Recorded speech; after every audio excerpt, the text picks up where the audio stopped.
Good morning, and thank you for being with us today. Please welcome to the stage from Ethereal Ventures, Danny Osorio. Hello, everyone, and good morning. Thank you for joining us today for the Ethereum Foundation's session. We appreciate all of you who pounded some coffee and made it out here this early on a Saturday. So, as you can imagine, it's basically impossible to summarize the thriving, incredible, extraordinary Ethereum community in one 90-minute showcase. And because we couldn't really choose projects to individually showcase themselves, we decided to mix it up and bring to you a collection of some of the absolute coolest human beings in this ecosystem, some true ETH OGs, to talk to you and show you a quick window into what it's like to be part of the Ethereum community, the kind of projects and ideas that we're really percolating over, and what is really coming here in the future. So first up, we have Susie Batt, the head of crypto ecosystem at Opera Browser.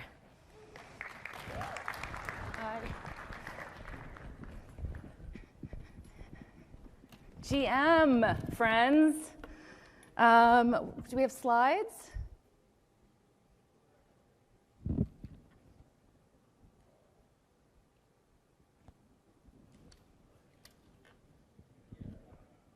There we go, great. I'm going to talk a little bit about Web3, and you can move to the next slide. There we go, thank you. What is Web3? It's a radical space of freedom. I'm Susie Batt, and I head up crypto ecosystem at Opera Browser. Opera Crypto Browser is our new product that we just launched beginning of this year.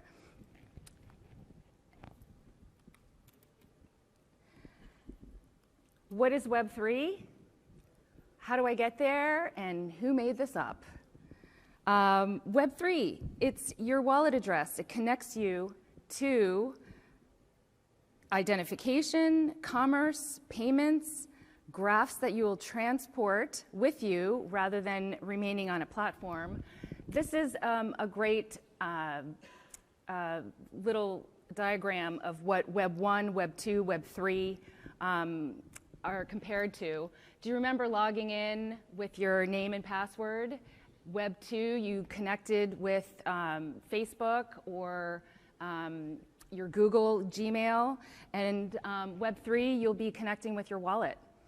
And another analogy which you probably already have heard, Web 1 was all about just being able to read content. Web 2, all about reading and writing content, and Web 3, reading, writing, and owning your content. So this little talk today will be about just like fun, light Web3 ecosystem observations. These are my observations and trends since 2017. I was part of Consensus, it's Consensus with a Y, which was Ethereum-based platform for all dApps and protocols. And I focused on developer education and building capacity to code Solidity and smart contracts.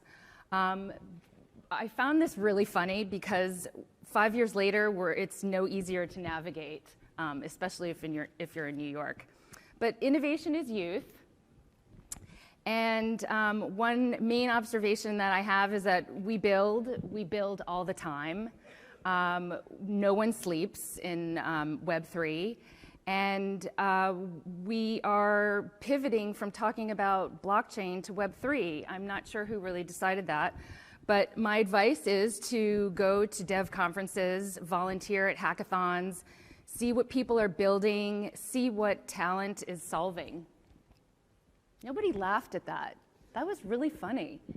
Don't you feel like that? It's like light years. The second observation is, you won't survive as a maximalist. It's poly everything. It's poly chain. It's poly wallet. It's about choice.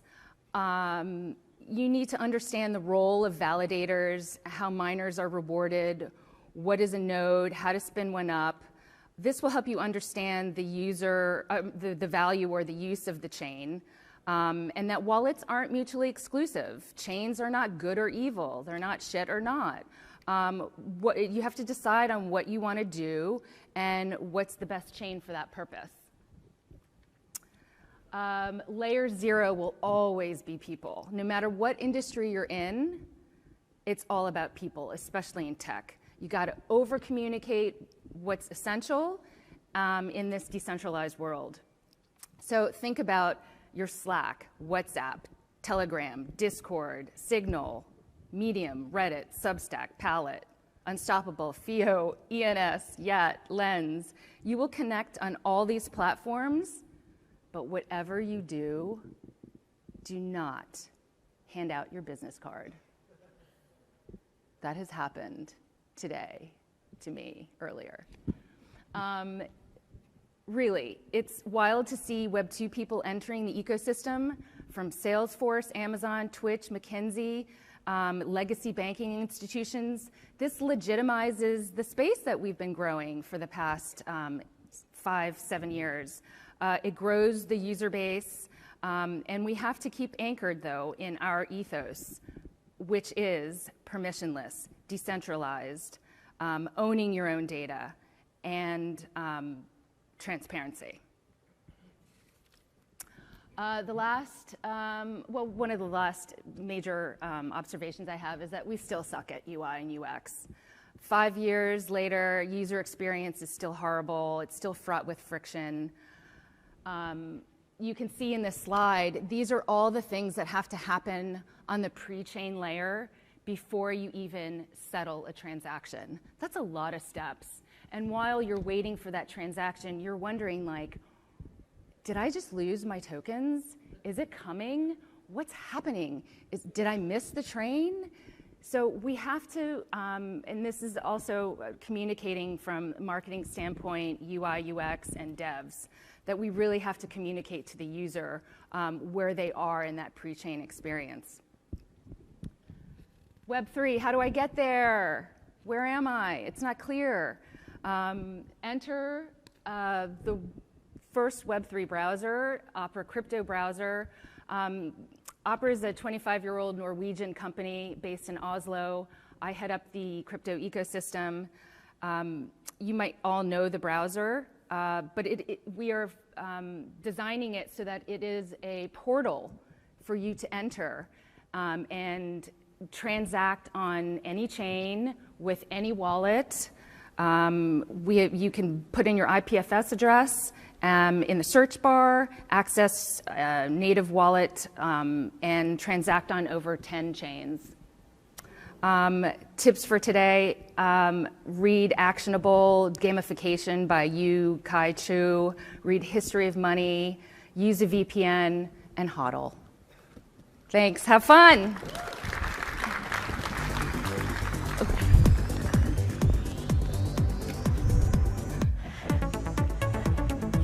Thank you, Susie. That was great. Right now, we're going to take you deep, deep into the rabbit hole of Ethereum improvement proposals. Up next, we have Redwan and Melsem from Chainsafe.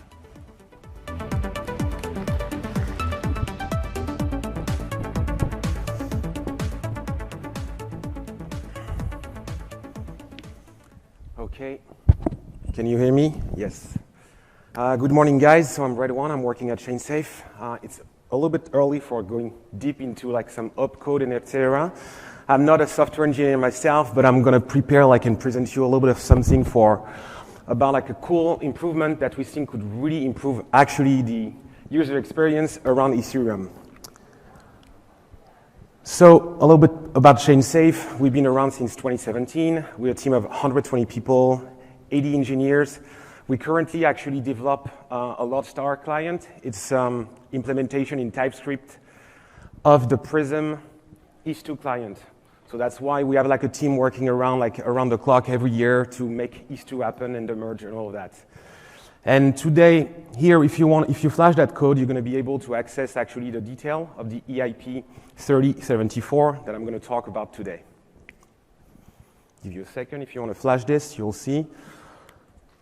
So the main proposal about the EIP is like what if you could send several tokens, for instance, in one transaction? So before going a little bit deeper, let's take a moment, and it's always like 11 a.m., to remind like the two different type of contract that we have inside Ethereum. We mostly have like a EOA, external owned contract, and a smart contract. EOA is usually, let's say, a person.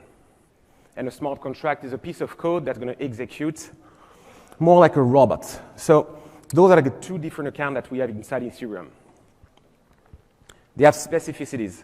An external owned account is going to have a private key. You can initiate transaction. You cannot execute code, and it has an ETH balance. A smart contract is a piece of code. It has an ETH balance, no private key, and it cannot initiate transaction. So, example, MetaMask, Trezor, all the different wallets, their external own address. A smart contract going to be, for instance, like the OpenSea contract that you call to create your NFT, or the Uniswap contract that you call to make your token swap. So what is EIP 3074? It was created by like clients. You will have the detail at the end of that presentation, so you can all participate and support that improvement. It introduced two types of instruction, very high level. It's going to allow delegate power to an external owned contract. So an EOA is going to be able to transfer power to a smart contract so they can initiate a transaction. What does it mean? Delegation of power to a smart contract. Right now, a smart contract cannot execute himself like some code. That's why all the time you have to sign on your Ethereum MetaMask, approve that transaction, it's going to send that transaction, then the smart contract is going to execute. So you would have, for instance, like if you want to transfer one token, you sign that transaction, you send that token. If you want to transfer that NFT, same, you have like to do one operation at a time. And always sign this. Because there is a technical aspect on the way the EVM is designed that does not allow the smart contract to execute itself code. There is some other way, some more in-depth Solidity developer here using some Chainsafe and meta transaction, but this EIP would actually allow this to be done natively directly on a EOA. Also, those Chainsafe, OpenZeppelin, they're kind of costly solution. This would really change completely the way we look at how we deal with transaction on the Ethereum ecosystem. So what it would look like is you would just sign one transaction, send that, and I really simplify here. You'll see if you look on detail into the IP. But I would send that to the smart contract. That would require, of course, a lot of trust, because you would delegate a power of signature to that smart contract that would be then allowed to execute code. So a simple example could be transferring several tokens in just one transaction, so users don't have to sign it every time. But there is many other applications. Some of the key benefits that we can see is also this would be a very simple change in EVM. User would benefit it immediately. It would create like a sharing point to contract wallet functionality and solve some of the UX issue. So you would say, okay, Redwan, this is cool. I'm going to look in detail. And how can we make that happen? So if you're familiar with the Ethereum world, EIPs are some proposals that I post on GitHub, and then it's not like on-chain governance like some of those other chains, but we need to have like some support, and people need to show interest to that improvement so we can make it happen, and then push that to the Ethereum community and core developers. So how can you do that? Well, make that easy for you guys. If you flash that, I'm going to set up a tweet directly with all different core developers of the Ethereum, the author of that proposal. And so you can just start by tweeting that and show that you have interest into this. So take your moment, take a picture of that, do your due diligence, maybe look into detail of that proposal, but then that will allow you to actually support that initiative if you want this to happen. Thank you very much, guys. Have a good day.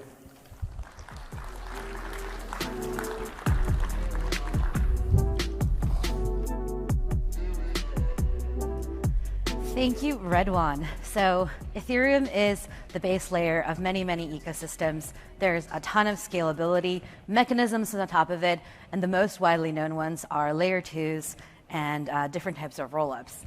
Alex White is now joining us from Connext to share with you a little bit about this multi-chain ecosystem that is springing up. Thank you. Good morning. You can hear me? Cool. So I'm here to talk about a safer cross-chain user experience. So Web3 users are multi-chain. This is from a year and a half ago to today. A year and a half ago, 95% was on Ethereum, which is a handful of chains. Today on DeFi, it's 65% Ethereum and over 100 chains. So regardless of what L1 or L2 is your favorite theoretically or our favorite theologically, there's just clear user demand for this, and users are multi-chain today. So this introduces new problems. One is that it's too confusing. So if you go into a DeFi app, you have to choose, OK, I'm going to be on Avalanche now. Now I'm going to be on Ethereum. This is just kind of a clunky user experience. And if we really want to scale this thing to the general public, we need to just have a better experience. But crossing chains is dangerous. So bridges are the chink in the armor. A lot of times users don't realize that they're leaving the security of the base chain. Just in Q1 this year, there was over $1 billion stolen from bridges. So this is clearly something that we need to improve. So we need a simpler and safer user experience for this cross-chain world that we're going into. How do we do a safer experience? So we think that optimistic verification is the best design. Our friends at Nomad, Pranay will be on later. He's awesome. Came up with this optimistic bridges design. So instead of a multi-sig, which is like the Ronin hack, you only needed 5 of 9 keys in order to take money from the bridge.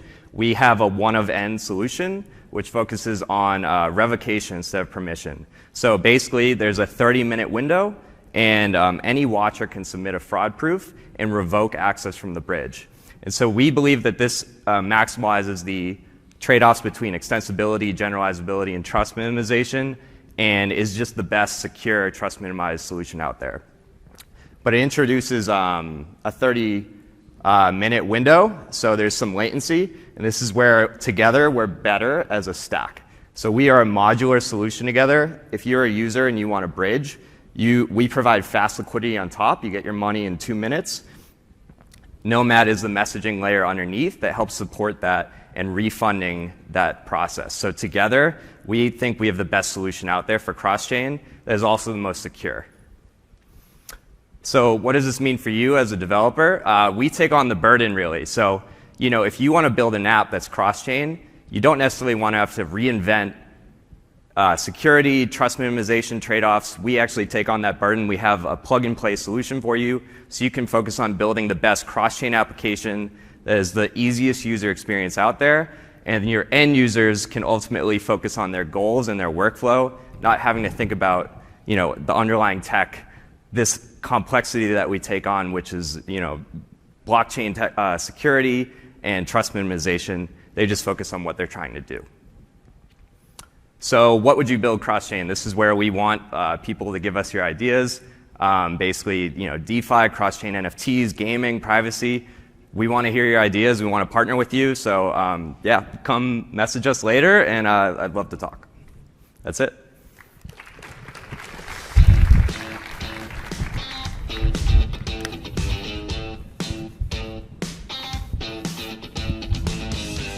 Thank you, Alex, and cheers to a multi-chain world. Ethereum was really a movement born as a counterculture movement, and something that was really a reaction to saying, what could the world look like if we changed some things? So up next, the master of counterculture himself, Gabe Tumlos from Mochi.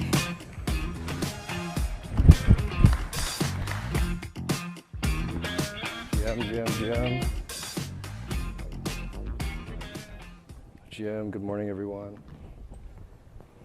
How are y'all doing?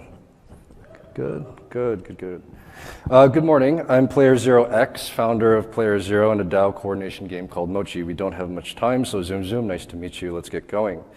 DAOs are the future of world building. Decentralized autonomous organizations are like miniature toy worlds, each with their own set of values, beliefs, and money. Today, DAOs are responsible for moving millions of dollars at the touch of a button. In the past year alone, DAOs have been formed to fund infrastructure, govern stablecoins, support war efforts in Ukraine, and connect global diasporas of people across land, air, and sea. 5 years of Ethereum innovation have spawned hundreds of supernatural DAOs and more than $10 billion of liquidity under hyper-cooperative management. Like a mind virus, the DAO is poised to become one of the most rapid, resilient, and competitive memes for getting stuff done in all of human history. And at the rate at which this meme is spreading, we can expect DAOs to be the next place for 100x returns in the coming decade of Web3. Bet on it. But this growth will not come overnight. A DAO, like a company or a corporation, is an organism for moving people towards a common goal. With like anything that involves people, these things take time, but the main difference is the amount of time that it takes to start. With a fraction of Ether, you can spawn a shared entity out of a wallet in seconds, but the speed comes at a great cost. The openness of DAOs lends itself well to the remote work, but as we all know since the pandemic, comes with its own set of challenges. This, coupled with the attention-hungry advertising model of Web 2, has created an economy where it's damn near impossible to stay focused on one thing at a time. So long as our current technological trends prevail, every organization on Earth will suffer a common set of coordination illnesses, declining productivity, lower morale, and ever-increasing coordination costs. DAOs are no exception. So, where do we start? Enter Mochi. Mochi is your DAO's stickiest companion. Our mission is to help DAOs dream big, start small, and stick together. Mochi is the first coordination game of its kind that takes elements of game theory, crypto, and machine learning to help you choose your own DAO adventure and, more importantly, stick to it. So whether you're a DAO, a startup, a social club, or merely somebody who likes to hang out in Discord or Slack, you can learn to play Mochi to improve retention, stay fluid, and keep things flowing. So, how does it work? First, like an arcade game, we ask you to play with tokens. When a player goes on their first journey through Mochi, they commit to working on one goal for 8 weeks. The goal can be anything: running, sleeping, meditating, or building a new feature for your product. Players can join up teams up to 4 and bond on their goal by staking tokens on a smart contract. Each day, players share their progress on goals by submitting 2-minute check-ins called Pearls of Wisdom. The Pearls of Wisdom appear in a public channel where everyone can see what's happening in the organization. A successful check-in will earn you Mochi tokens. The more that you bond, the more tokens you earn. You can spend these tokens on in-game items that power-ups in care of a living, breathing Tamagotchi-style avatar. But a late check-in will result in what's called a slash. A slash causes players to lose a percentage of their bonded tokens. If players miss consecutively, the slashes scale, and teammates will lose tokens as well. Slash tokens go to a community pool, which can then be spent on whatever the organization wants. So in short, Mochi is a game that we've developed that uses a mix of social, financial, and emotional incentives to keep you stuck together. So what does stickiness look like in practice? So over in Mochi world, stickiness looks like 5-member cohorts over 2 years, 60-plus teams, and 221 players. 148 of them are considered active in our DAO, which means that they play at least 2 8-week journeys per year. Stickiness can also be summed up in a check-in ratio, or your POW score. Mochi maintains an almost 90% POW score community-wide, which means that 4 out of 5 days a week, our DAO members show up to play. Together, we've used Mochi to tackle nearly 400 personal development goals, fund 2 NFT zines, throw countless dance parties, and several trips around the world, all with a fully decentralized team and no middle management. We want to play Mochi alongside you and your DAO, startup, or community. Anyone that's looking for fun new ways to coordinate in a remote-first world is a friend of ours. So our DAO friends at Shifi, Seed Club, Pleaser DAO, Async Art, and Metacartel are already learning how to use Mochi to self-coordinate so that they can spend less time syncing and more time connecting, which is really what DAOs are all about. And don't worry if the 8-week check-ins thing aren't really your vibe. Journeys can be stretched and smushed together to fit any organizational shape. We have just one guiding principle at Mochi, that simple, repeatable patterns lead to higher order complexity. As we continue to play the game together, your Pearls of Wisdom will help us spread our tokens far and wide, and eventually everybody does miss in the game, so slashes will seed a diverse pool of tokens that will grow and stabilize the protocol over time. At Mochi, our dream is to achieve a state of play where we can all share in the bonds of each other's success. So if this sounds like the kind of world that you're interested in building, please follow us on Twitter at BondWithMochi and join our Discord. You can find me there as Player0x, once again reminding you to dream big, start small, and stick together. Have a wonderful consensus. Hope to see you out there. I'm the guy with the funny pants. Ciao.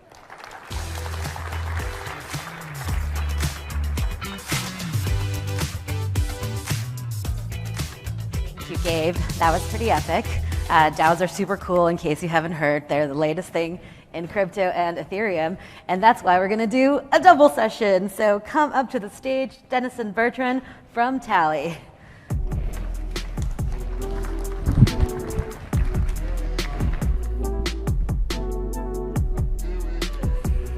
Hello, folks.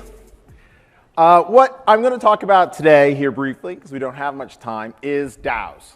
And you heard a little bit about DAOs just now, but I think it bears mentioning why are DAOs different. I am co-founder and CEO of Tally. We are a DAO tooling platform. We run some of the largest DAOs in the world, folks like Gitcoin, ENS, Uniswap, and many others. A question that we frequently get asked is, why and how are DAOs different? And it bears repeating that DAOs are different, but they're different in a very special way. People are using DAOs today to do many different things. They're using them to run financial protocols. They're using them to buy NFTs together. They're using them to throw great parties. In New York, there's a really cool one called Dinner DAO, where you buy an NFT at the start of a season, and for the entire season, you get to meet in cool restaurants and just have dinner together, right? But how is this actually different? If you look at sort of the history of organizations, we see many kind of organizations that look similar, right? If you look way back and you think of the explorer clubs of the early Enlightenment, when they get together their money as a whole bunch of, elites, and they send someone on a ship around the world and they split the reward of whatever comes back. These kind of organizations have always existed, and DAOs are a digitally native form of them. But what makes that better? So, to illustrate this in probably the simplest way, because people like to parse the whole idea of what a decentralized autonomous organization actually is, I'm going to give a story. I like to make DAOs as a hobby, right? I love the idea of coordinating. I love the idea of building organizations. I love the idea of experimenting. So I frequently try and take a political idea, how can we make some form of leaderless organization, and try and put it in action. There's one DAO in particular that I'm very proud of. It's called Dope Wars. It's based on a TI-83 game that I used to play in the 90s in high school. Very simple thing.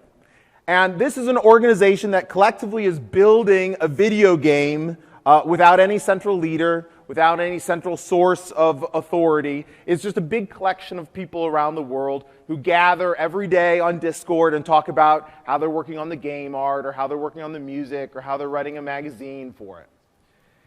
I created this DAO one evening on Twitter, and from inception of idea to having tens of thousands of people in tens of countries around the world, and with over $1 million in funding, took about 4 hours. If you think about how difficult it would be to create an organization that exists legally in many different countries, employs tens of individuals, has a treasury of hundreds, if not millions of dollars, that has tens of thousands of people actively participating, you would be correct in assuming that would be nearly impossible, right? The legal structures required, the paperwork required, the coordination effort required to build traditional organizations is enormous. What DAOs are doing, and the real core reason of why DAOs are different, is because they are internet native corporations. They are corporations that exist in a digital space and can profit from the efficiencies of a digital space. So if you take one thing away from this today, it's that DAOs are digital native organizations, and we can build organizations faster, bigger, larger, and at any scale with the same primitive. And that's what I came here to tell you about today.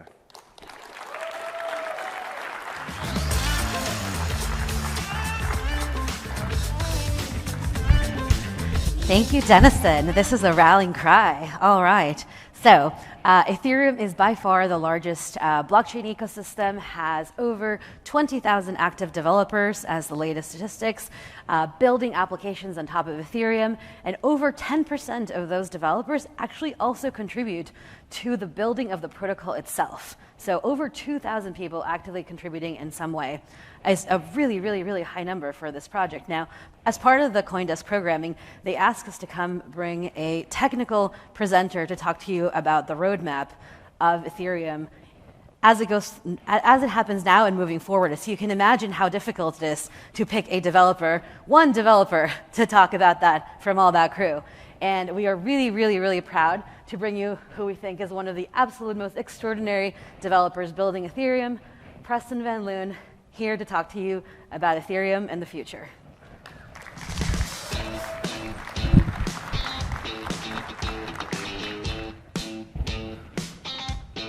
Wow, thanks for that intro. I'm Preston Van Loon. I'm a core developer for Ethereum, a software engineer, and co-founder at Prysmatic Labs. And the title of this talk is called the Ethereum Changelog. What we're going to talk about today is what's been happening in the last 12 months and what's to come in the future. So what are users doing? What are they doing out there? You know, Ethereum is, I think, the biggest smart contract platform to date, and it has a lot of exciting innovations happening. But what's really been going on in the last year or so?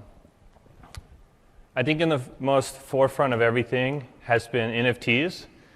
NFT is actually kind of one of the things that turned me onto Ethereum. You can see this small blip at the end of 2017. That was CryptoKitties. We were seeing the first actual adoption of Ethereum where we were literally using all of the block space and maxing out the capacity of Ethereum. And as a software engineer interested in scaling, I said, this can't be the best we can do. I want to get involved. That really caught my attention. But NFT sales, you can see in the last year, 2 years, has just been, I think that was like the word of the year last year. Everyone was talking NFTs, and it's still very popular today. Second to NFTs, we have the concept of decentralized finance. There are a ton of really cool projects out there today that are coming up with new financial instruments and new ways to build with money Legos, we call it, building on top of each other. And it's not just Ethereum. You can see other projects here, but Ethereum seems to have the majority share of decentralized finance activity. Another exciting NFT project is the ENS, Ethereum Domain Name Service. And you can see in just the last year or so, there's been a ton of activity with people registering domains for their Ethereum accounts. It's really a great UX experience to just type in yourname.eth and be able to find somebody's account really quickly. You'll even see people putting that in their like Twitter handle. I do the same. I think it's a really cool innovation. It's actually something that is designed for blockchain specifically, which is pretty cool. Another thing that people are doing is migrating to layer 2s. So when we're talking about scaling for Ethereum, already we've seen just with NFTs in 2017, the blockchain reaching its full capacity. And how do we scale? Well, one idea is to use layer 2s, and these are live today. I think this time last year, this wasn't the case. They were still in early testing, but even today you can bridge over to these networks, benefit from the security of layer 1, and benefit from the lower gas costs, lower fees, and scaling that comes with layer 2. In terms of like how much are people doing this, I think that already there's something like $5 billion of value that's participating in layer 2, and a lot of exciting innovations from there. Just taking a look at the fee differences, right? So I took this screenshot a couple days ago. I don't know what gas is doing today, but just to do the bare minimum is $2.70. To do something meaningful, it's around $13 on mainnet Ethereum. On layer 2, it's on majority of networks less than $1, which is really where we need to be for further adoption of Ethereum. Taking a look at crypto fees at a sort of high level, what are people paying to use? Where's the demand for blockchain? And we see that Ethereum is still leading in this area. Even some of the apps on Ethereum are earning more fees than some of the layer 1s that are out there, Bitcoin included in this chart. This is just the top 10, and Ethereum protocol and apps are like the 8 of the top 10, which is pretty amazing. Transactions are a great way to understand how much user activity is happening. We can see that in the last 12 months, it's been about the same as the 12 months prior, but things are still going in the right direction. Same thing with the number of weekly users. We can see that it's pretty much kind of leveled since the last 2 years, but growth is coming. Things are certainly building up since 2017, which is when I got started with Ethereum.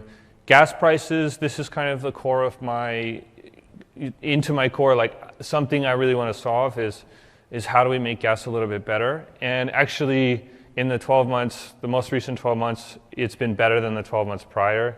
Kind of hard to see because it's all still really high. It's still a problem we need to address, but it's actually a little bit better than it's been, thanks to layer 2s and some other interesting improvements that have happened on Ethereum. This is a really busy chart, or sorry, a really busy table, but the takeaway from this is that there are more Ethereum users than there were 2 years ago.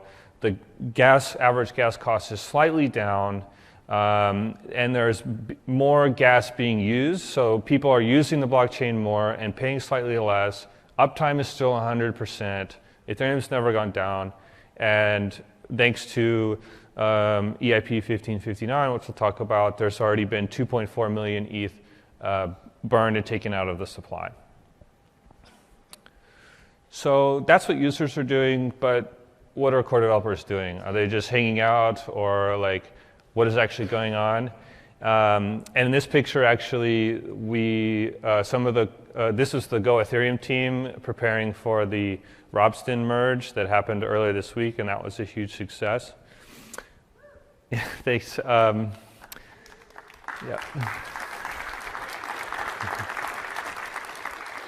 So, protocol upgrades, right? We've been preparing for the merge for the last year, but also getting work done. In August, we had the London upgrade, which was to introduce EIP 1559, some changes to gas refund in opcodes, and delaying the difficulty bomb, delaying the ice age. On the Beacon Chain side of things, we had the Altair hard fork in October. This was the first upgrade to the Beacon Chain, introduces sync committees, light clients, and increased penalties for liveness issues. And then at the end of the year, we delayed the difficulty bomb again, which is kind of true to the nature of the merge, been delayed a few times. EIP 1559, I think this was the biggest thing, the biggest upgrade of last year. It really changed the way we pay for transactions. Before EIP 1559, when you paid for gas, you said, I'm willing to pay, let's say, I'm willing to pay $100 for this transaction. And whether or not the market was lower than that, you're always going to pay that fixed amount. Now with EIP 1559, you say, I'm willing to pay up to $100, and as long as the going rate is lower than that, you're going to get your transaction in and get refunded the amount that you didn't pay. So it's a little bit better of a UX experience in that way. We also have twice the block capacity, so Ethereum is a bit more elastic to demand.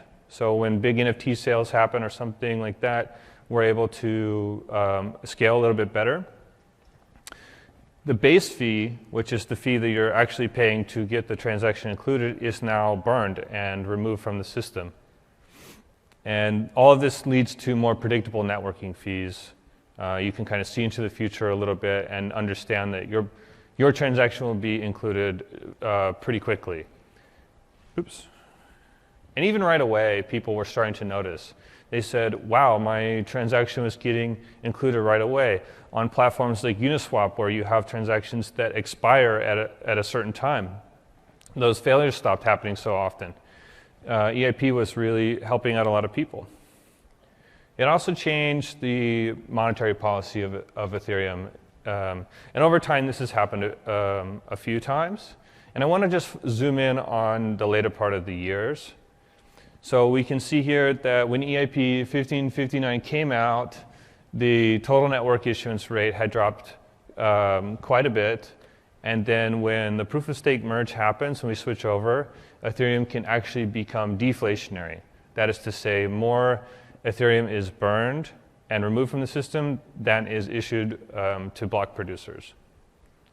Taking a look at those numbers today or a couple days ago, you can see that the supply growth of Ethereum was like 2.5%, sometimes 3%, and then after the merge, it becomes deflationary minus 1.5%, which is kind of cool.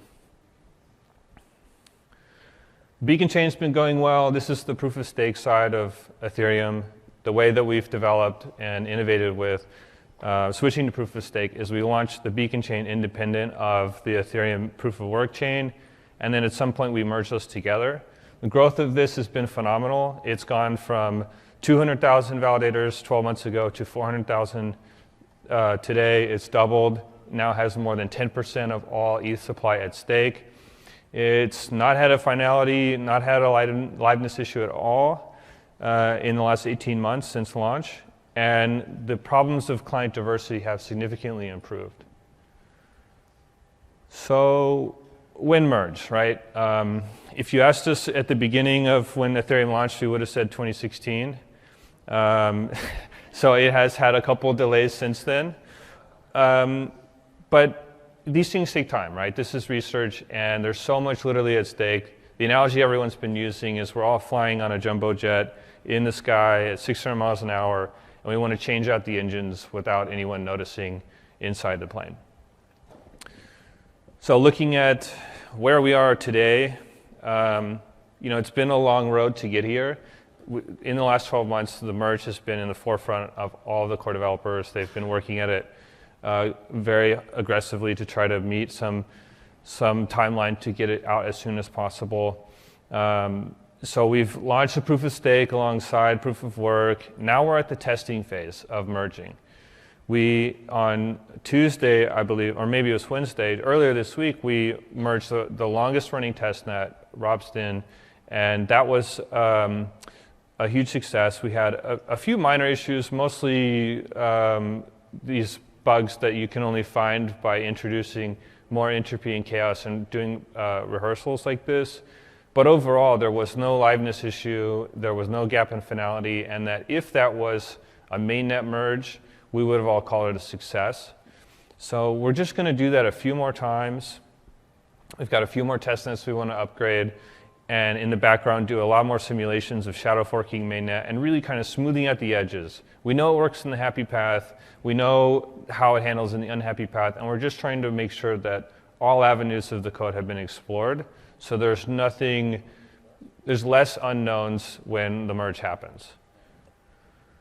So what's to come after that? What's the roadmap for Ethereum? Well, there's a lot of really cool things we want to work on. The merge being the forefront of everyone's mind, and then working towards sharding, data availability, helping layer 2s become even cheaper than they are today by providing a much cheaper data source for Ethereum where you're still benefiting from the layer 1 security.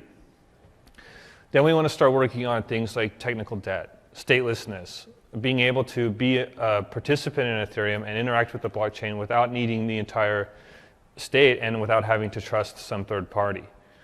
Also cleaning up the historical state. Ethereum has this model where you pay once for storage and then everybody else pays for it forever. There must be some way that we can clean up the state and have a better ecosystem for everybody. And MEV is at the forefront of everyone's mind as well. We're trying to find ways to further democratize MEV because it's here to stay. As long as it's possible, it will be done. And ideas like builder-proposer separation can make it so that validators in the proof-of-stake world can still benefit from MEV without having to be in some kind of agreement or arrangement with certain participants. So that's to say this is not an official roadmap. I'm not from the Ethereum Foundation. I can't say this is what we're going to do, but this is the state of research and the direction that we're heading. And with that, I say thank you, and we'll do a Q&A now.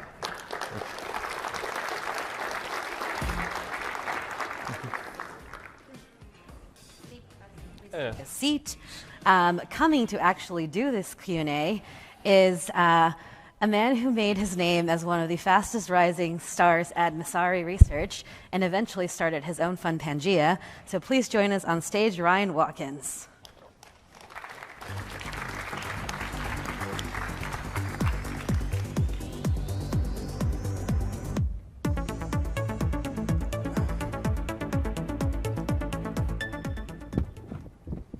All right. Well, cool. So, I mean, obviously, the big event over the next coming quarters for Ethereum is obviously the merge. But I think it's kind of good to like level set the conversation with, what goes behind the scenes in these coordinating these like massive upgrades for Ethereum, right? I think it'd be kind of good to level set the conversation. Yeah, so Ethereum core development is hundreds of researchers, developers, and sometimes anonymous individuals out there in the world. And it's a really hard coordination effort. We meet at least every 2 weeks to try to say, what should we be doing? These are public calls people can join. We have public research, and really trying to find the most optimal path to upgrading Ethereum. Gotcha. Mm-hmm. And so what are some of these like tangible like next steps towards the merge? Because I think it's, in a perfect world, we always imagine the merge is just this thing that just happens kind of instantly, and then, yep. But there's like a series of steps that need to be completed before we get to the big day. Yeah, so there's a few testnets we want to upgrade, and a lot of testing. But maybe we can talk about how the actual merge happens. I didn't really mention that part. Yeah. The way that it works is that we kind of decide on. At some point, at some threshold, there's been enough proof of work blocks that have been produced, and that all of the nodes in the network say, okay, we've reached this threshold, now we're going to stop proof of work and switch over to proof of stake. And now these two independent chains have been running sort of loosely coupled, become tightly coupled, and you have this more modular, a consensus layer of client software that you're running and an execution layer of client software that you're running, and they're both interacting with each other to further advance the blockchain. Can you dig a little bit deeper into the difference between execution clients and consensus clients and how that's changed how client development in Ethereum works today? Yeah, so Ethereum client development is I think pretty unique to the blockchain's ecosystem, right? Ethereum has this ethos that for security, basically an insurance policy, we'll have multiple implementations of a specific specification. The idea being that if any of those teams decides, I don't want to work on this anymore, or more likely there's a critical issue with some piece of software, you have an alternative to go to before something, before it's too much of a risk. Over time, we've seen that people tend to trend towards one client. They find their favorite and they share without their favorite. It's called the client diversity problem. And in the execution clients we have, which are what we represent as Ethereum's mainnet. This is where all of the transactions get executed, where all the state lives, where all the contracts live. That has been favoring, Go Ethereum for the most part, but being improved with the merge is that it kind of democratizes towards at-home stakers, and that we can more effectively transition to other clients, because there's a lot of great options out there. And on the consensus layer, it's almost the same problem, is that we have 5 great clients to choose from, and that at first there was, and for a long time, there was a problem of client diversity where Prism, the client that I work on, was called a supermajority. It was seemingly 66% of the network was running Prism, which is just too high of a threshold. We want it to be closer to a third, or even better, to be just 20%. So things have been getting a lot better in that regard. What do you think are some misconceptions people have about the merge? Yeah, so I think the biggest misconception is the merge is not going to change gas prices. It's not necessarily a scaling upgrade. You will get, I think, 10% more block space per day, but that's trivial in the grand scheme of things. So it's really about increasing decentralization. You have more individual operators, you have more at-home stakers, more decentralized block producers, and also the environmental impact is significant. We go from a really energy expensive proof of work to proof of stake, which is like 99.99% more energy efficient.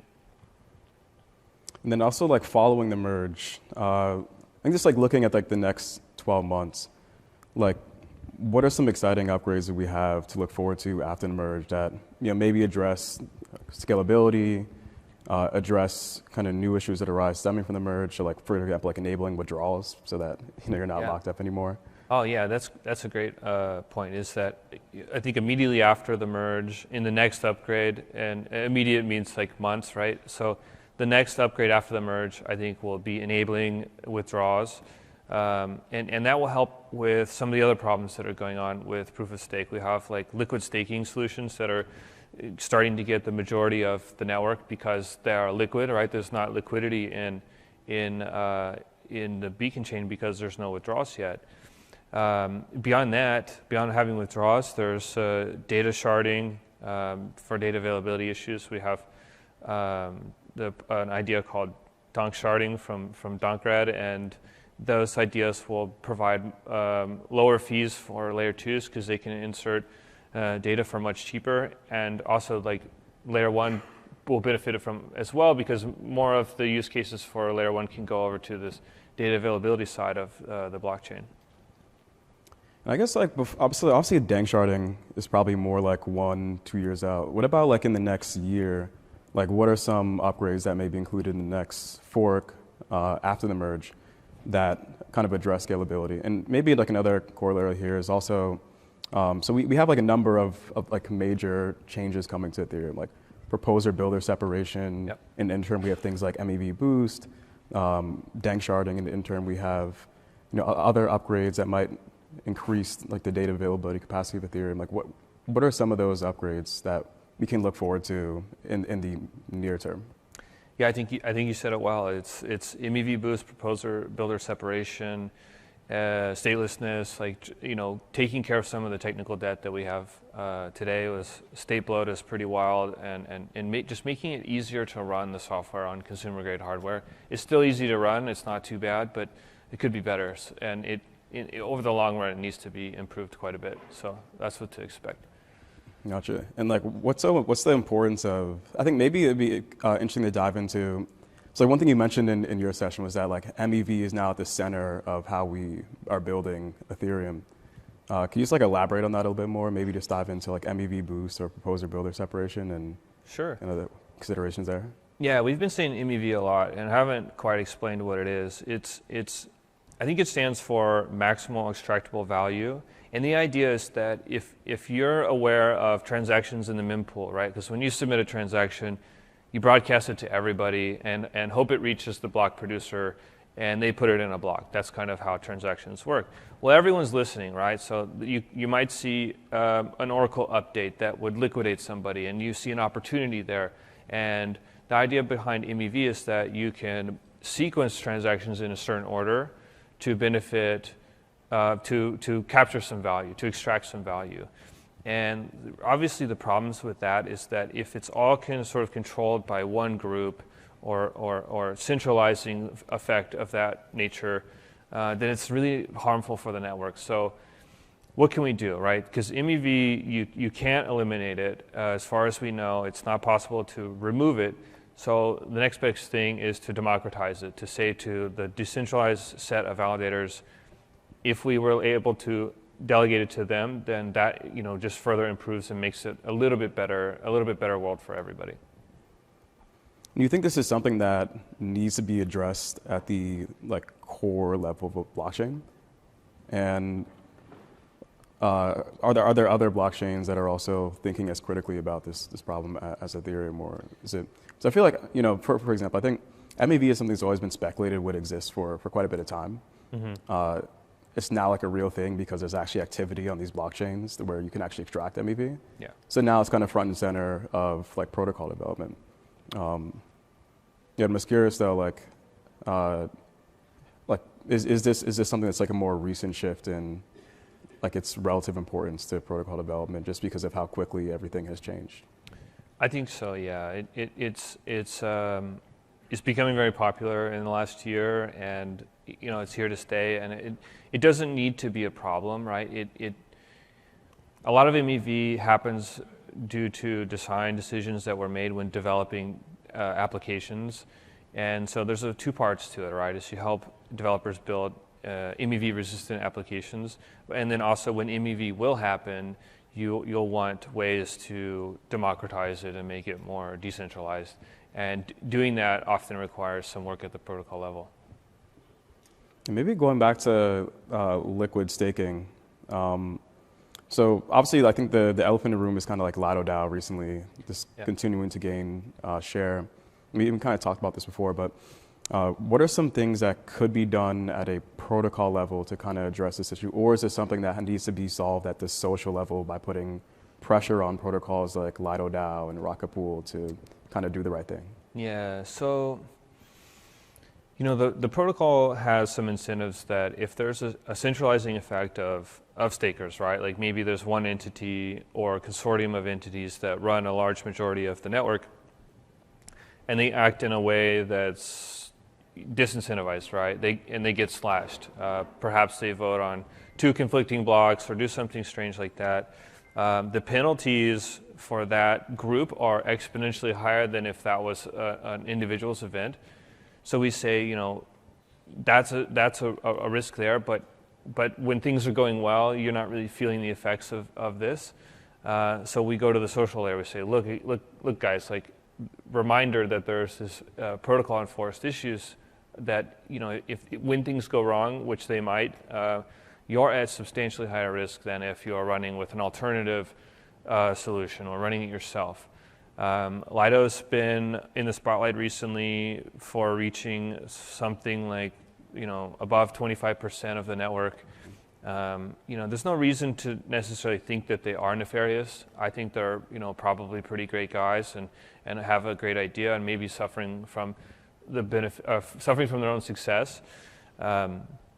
But the fact is still that they're reaching thresholds that are a higher risk to the network, and that we have to address it or have to at least talk about it and say, you know, these things shouldn't be reaching that threshold, and we should, you know, advocate to alternative solutions. So it'd be a social thing, I think. Gotcha.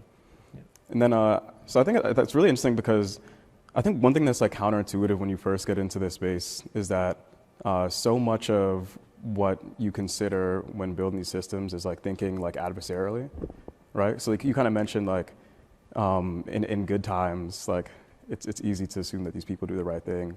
But so much I feel like of like what goes into core development is actually just thinking about kind of like these like edge cases. So maybe if you could kind of just like elaborate on some of like the design philosophy and how that's gone into just like more broadly like Ethereum development. Yeah, you know, blockchains are an adversarial environment. You're always trying to stay one step ahead and design incentives that are best for the protocol.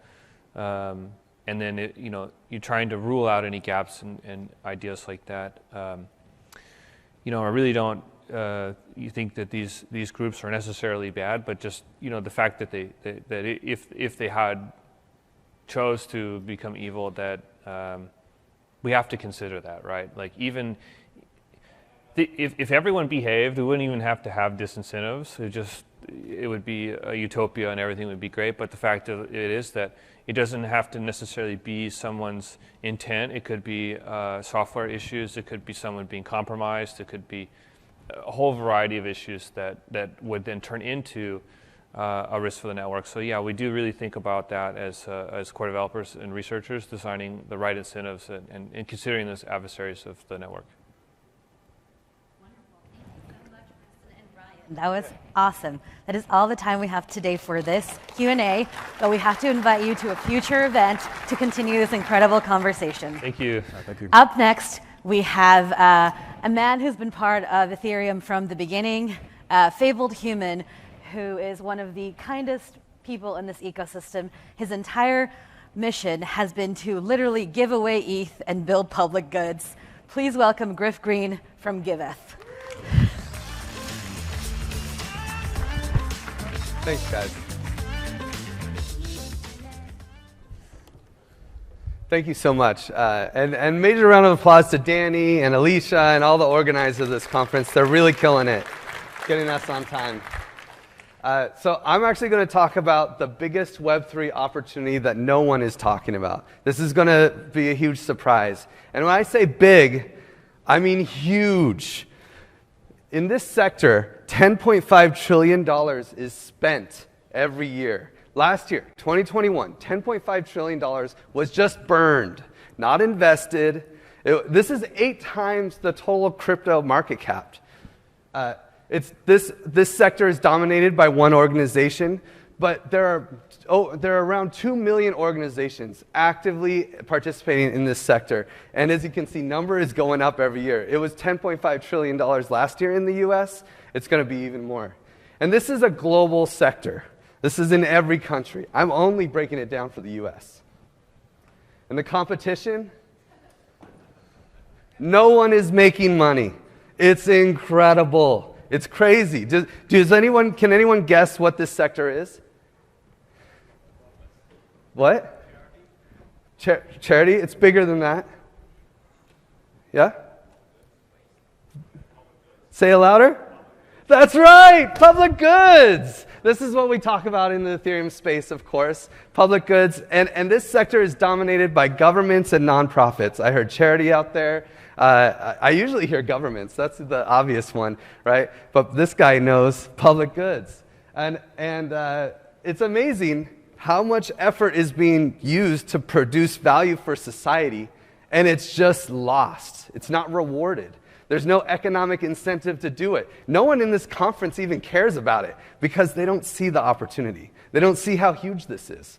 And this is because we're so used to scarcity economics. So I call it scarcity economics. This is the economics you are expecting, where it's like, okay, I need a business model. I'm going to start a movie theater. I'm going to charge tickets. You know, you have to exclude people from your movie theater so that they will pay the ticket, right? You're creating a scarcity. You could just say, hey, there's a great movie theater here. Come sit down, enjoy the movie.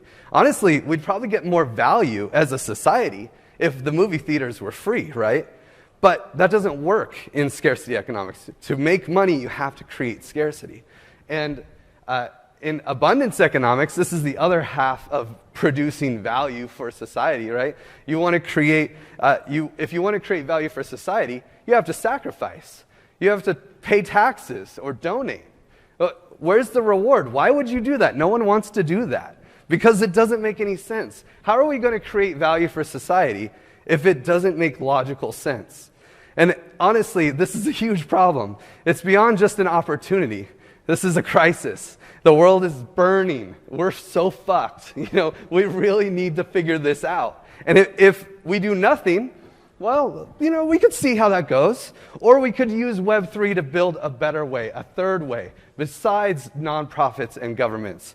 We can actually create what I like to call regen economies. Sometimes they're called impact DAOs. There's lots of cool phrases for this. But even Bitcoin uses this process, right? With Bitcoin, you can actually create an address anywhere in the world and receive money from anybody for free. It's free public infrastructure that anyone can use. It can't be stopped, and it's not paid for with taxes. It's not paid for with donations. It's paid for through an economic means, issuing a currency and creating demand for the currency. It doesn't have to be more complicated than that. And regen economies are trying to do this in a more specialized way. They're creating mission-driven economic systems that reward the production and distribution of abundant goods and services to satisfy collective wants and needs. This is the opportunity. This is where we can really change things in this world and make a fuck ton of money. I don't usually usually I'm at the Ethereum conferences, and it's not about making money. It's about building cool stuff. This is a different conference. So Gitcoin is probably the leader in the space. Their market cap is $40 million. The leader of a $10.5 trillion industry is $40 million. Okay. TEC is another one that's going to be critical for this space. They're trying to make sure that when you build these economic systems, they're safe and resilient, that the kind of things that public infrastructure needs to be. Market cap, 3.3 million. Sure, okay, that makes sense. Panvala, 1.4 million. These guys have been doing this forever, building communities around the world, and barely $1 million market cap. Bright ID is going to be so important for this industry. Not even $1 million market cap. This is a huge opportunity. Giveth, my favorite, of course. I'm a little biased. Our mission is to reward and empower those who give. This is the starting point, right? Market cap, $2.5 million. Okay, we've been around since 2016 doing this, but no, sure. And honestly, it's incredible. We have built the best donation platform in the world, and I can say that objectively. 100% of the donations go to the nonprofits, and we pay the donors to donate. The donors could actually make money by donating if the Give token price goes up. That's crazy. You can get rewarded for donating. But that's the point. That's what we need to do. And donations is the place to start. I'm not saying, hey, let's overthrow governments with regen economies right now. I'm saying we need to do better than nonprofits. If we can just do better than nonprofits, which is where donors are just burning money, guaranteed loss to create value, the bar is this high. No, wait, this high. We can do better than nonprofits in Web3. And if we can do better than nonprofits, then we can move on to the next side and the next side. And the way we do that at Giveth, to start, is givebacks. We start by making donations potentially profitable. And this is, I'm running short on time, so I'm just going to speed through it. This is the starting point. The next step, the nonprofits that succeed on our platform, we want to turn them into regen economies. We want to turn them into DAOs. There's a process for that. And if you want to see how, I have another talk at ETH Denver, one of the best conferences in the space. Definitely want to check that out. I see the organizer over there. I had to chill.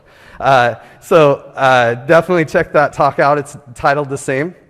But to make them DAOs, we want to collateralize them with the Give token in a process we call GERVs. It's a fun journey, the GERVs journey. We'll talk about it some other day. But I just want to finish up with, this is a huge opportunity. Probably the biggest opportunity you've ever had an opportunity to get into. This is going to be Bitcoin. You missed Bitcoin. You missed Ethereum. Public goods, $10.5 trillion was spent last year in just the US, and this is a global industry. You don't want to miss it. The future of giving is actually investing. It's a surprise, I know, but it's a huge opportunity, and if you want to be part of it, feel free to find me somewhere. You'll see the man bun walking around.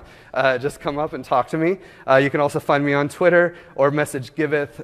Find Giveth. We're all over the place. There's so many Givethers rolling around in the crypto space. You won't have trouble finding us, and we'll get you involved. Thank you.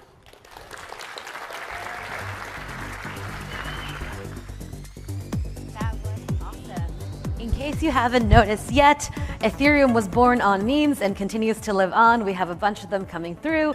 The latest one is actually L2 Summer, and that's because it's what makes Ethereum scale. Coming up next is an awesome panel moderated by Min Teo, head of Ethereal Ventures. Come to the stage, Min. She is probably my favorite investor in the space. If you want to try and follow any of her deals, she is a rock star. And joining her will be Alex Shevchenko from Aurora. Come to the stage. Pranay Mohan from Nomad, and Harish Devarajan from Starkware. Thank you.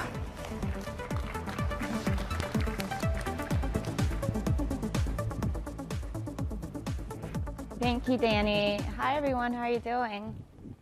So I'm Min Teo, and I'm the managing partner of Ethereal Ventures. We're a global investment firm that is focused on early-stage crypto investing.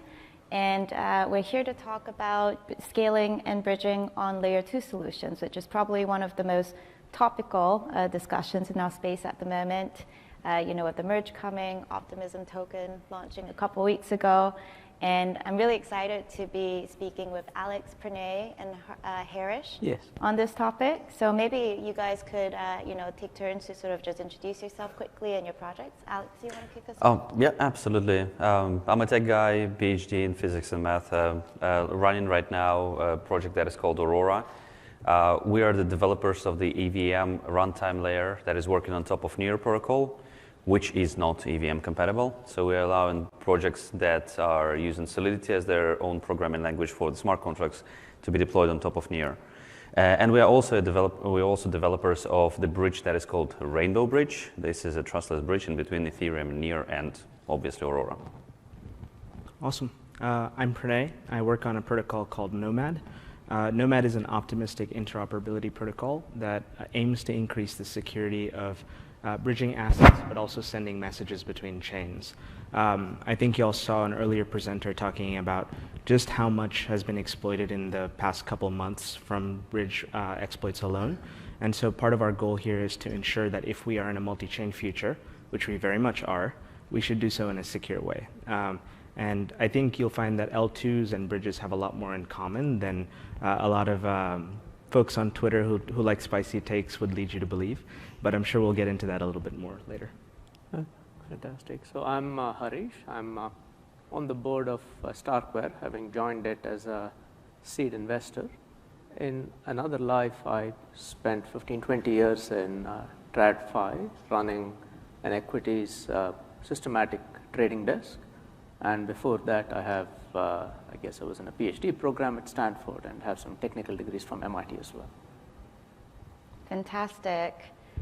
All right, so I think if anyone spends any time on crypto Twitter, you know that every day there's a new debate about scaling, who does it better, what security trade-offs there are. So to set the stage, it'll be great if we could just dive into, what exactly are layer 2 solutions? Why is it important for the Ethereum ecosystem? And what are some trade-offs with regards to other potential scaling solutions on alternative L1s? Or, I think there's a new there's a lot of excitement on new developer frameworks like modular blockchains. Harish, do you want to give that a stab? Sure. So, at some level, Ethereum needs, L2s, which is sort of short for layer 2 scaling solutions, because it comes from a doctrinal or an ideological stance that you want fundamentally the security of that blockchain to be something that incrementally light clients can contribute to. So I say that because, for example, Solana brings up another ideological viewpoint, which is that, look, it needs only to be decentralized enough so that in their case, for example, you do need, hardware that more or less necessarily needs to be at a data center, right? So now, when you do say that, look, you want, all of us, right, potentially with smartphones to be able to participate in contributing to the security of Ethereum, well, that naturally brings up questions of, look, how are you going to manage the scale and the throughput that we aspire for Ethereum to be able to handle? And that's how we start to talk about, well, what can we do at another layer, in layer 2, that will lower, therefore, the load that light client validators will need to validate. So I guess that's the starting point in terms of, that addresses sort of one aspect of what Min just said, right? Which is, well, why is it an issue or why is it a problem that needs to be solved in Ethereum? Now, once you look into that specific, blockchain, broadly there are the scaling solutions come in 2 flavors, and both of these are relatively intuitive. And ultimately, what you want to do is to take away some of the computational load that would otherwise contribute to high gas costs on ETH, as we've seen happen a lot, and move it essentially off-chain, but do so in a way that you are inheriting the security properties of the underlying layer 1 of ETH itself. And the intuitive part comes in, right, in basically, how would you go about it? You would say, look, if I'm going to be moving computation off-chain, let me have some way of showing that I have done it right, but let me do that showing without asking everyone to simply rerun that computation. Right? If you could do that, well, that would be a nice way of not introducing new security assumptions, but yet lifting some of the computation off of layer 1. So that's what this area of ZK rollups, right? And that's the sort of the name that all of us give to that set of approaches. And Starkware, the company that I'm with, does that, and so does ZK Sync, and there are some other efforts along this way. Polygon notably has several efforts along that way. So the idea there is that you're not repeating the calculation, you are really doing some magical math. If you once you start to look into it, that gives you the same guarantees that you've done it correctly, but without needing you to actually replicate or replay the computation. So that's ZK rollups as one way of L2 scalability. The other flavor that's quite popular also is something called optimistic rollups. So that's just the name that's given to it, but it's again quite intuitive. It's right there. You take the viewpoint that, look, most statements that these L2 nodes make about computations having been done correctly, well, you can trust them most of the time because that's sort of the common case, and that there could be a tail of malicious or just erroneous transactions that these L2 nodes say are correct when in fact they are not. So why don't we approach it in that engineering fashion versus in the mathematically heavy fashion that ZK rollups kind of take, and say, look, what we'll do is we'll have fraud proofs. That is to say, you assert that you've done a calculation correctly, you publish all of that information and make that available, and then you have a delay time frame, just roughly about a week or so, where anyone can come and say, hey, look, at this step you did it wrong, and they're incentivized to do that because this is the blockchain, right? So there is staking and slashing and all of that incentivizes the discovery of fraud proofs. Now, so let me then summarize, right? Essentially, Ethereum needs scalability solutions, right, at higher layers and layer 2s, and there is even a layer 3 thing that we at Starkware are talking about, but perhaps we can talk about that. But in any event, Ethereum needs a layer 2 because of its sort of a doctrinal or an egalitarian approach that it is taking to saying, look, all of us should be able to contribute to its security. And that has a nice sort of an important property also, that it is super censorship resistant.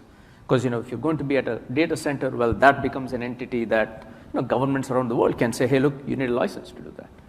And so Ethereum needs scalability solutions, and the top 2 flavors are flavors that are heavy on math to say that, look, we've done it right without needing to have you trust anyone who's saying that.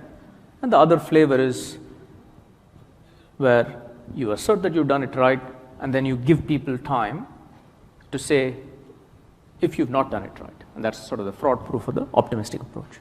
Awesome. And maybe Alex, we can go through, especially from the Aurora Near perspective, what are some of the trade-offs between sort of Ethereum L2s versus alternative scaling solutions?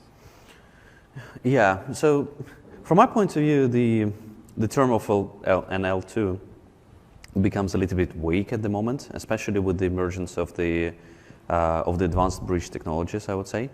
So an L2 is not a property of the protocol itself. It is the feature of the setup. So the Rainbow Bridge technically makes Near almost an L2 to Ethereum, and moreover, it makes Ethereum almost an L2 to Near, right? So in terms of the different approaches, right? So we would like to keep it short. I think there are lots of innovation that is happening at the moment in the industry. There are different approaches, as Harish was saying, kind of different versions of how things can operate. I believe the ultimate approach, or the world that we are going to end in some months or years from now, is going to be a mix of everything, and it's going to be up to the user to actually decide what security assumptions are okay for them versus the user experience that this solution is bringing to you. For the mass market, for not the people who are here at this conference, once the mass adoption is there, For them, it will be no difference in between ZK, optimistic, sidechains, and all of the stuff. The only thing that they will need to have is great user experience. For people who are here, well, we can go a little bit deeper. Definitely. And as Danny mentioned, the space is very much driven by narratives. And we've seen a bit of a, it's quite nuanced, but this shift from cross-chain to multi-chain with an increased sort of emphasis on roll-ups, data availability, as opposed to sidechains and bridging solutions. Pranay, do you want to break this down for us and exactly what it means, with regards to various security considerations? Absolutely. I think a good place to start off with is what Alex just mentioned about a great user experience. Because in order to understand why we are doing any of this at all, we have to understand what is the user asking for. And the core primitive that everybody in the space is building on is censorship-resistant compute. The reason the space started with Bitcoin is because the first application that needs a set of computers or servers that won't censor you is money. You need to be able to send money without knowing that one node can stop what you're doing. And so the key primitive here is how do we enable more users and world scale load in applications to be built on censorship resistant computers and have that as the primitive. And the debate between L2s and bridges really comes down to which network of trust do you prefer operating on.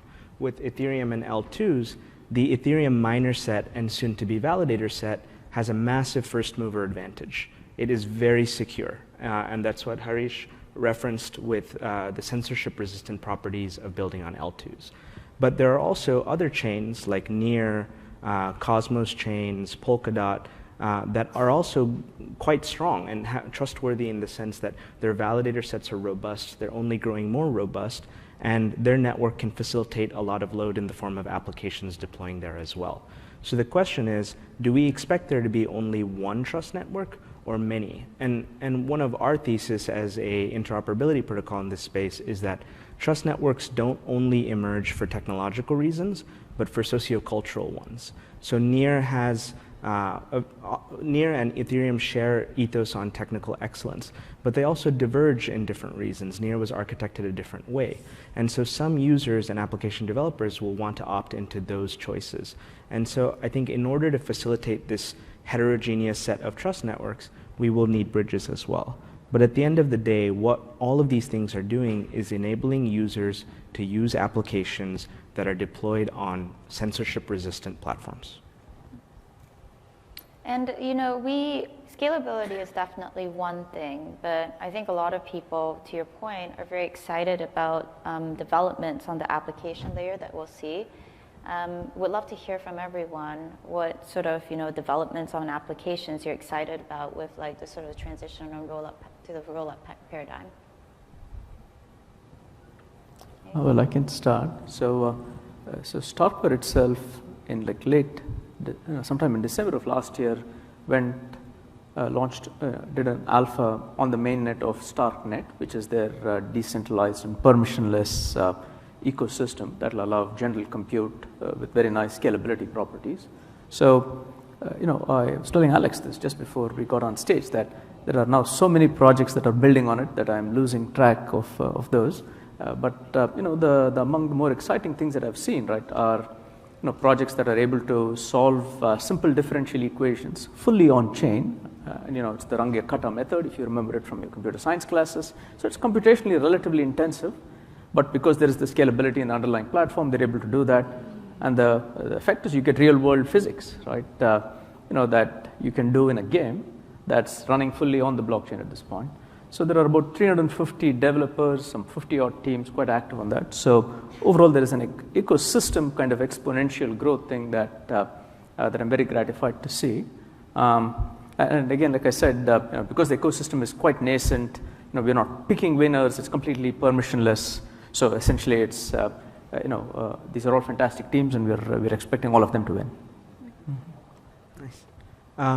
So a lot of my kind of desire, what I'd like to see in terms of application development in this space is particularly within DeFi. I think DeFi catalyzed this last bull market, and it indicated this need for censorship-resistant financial services.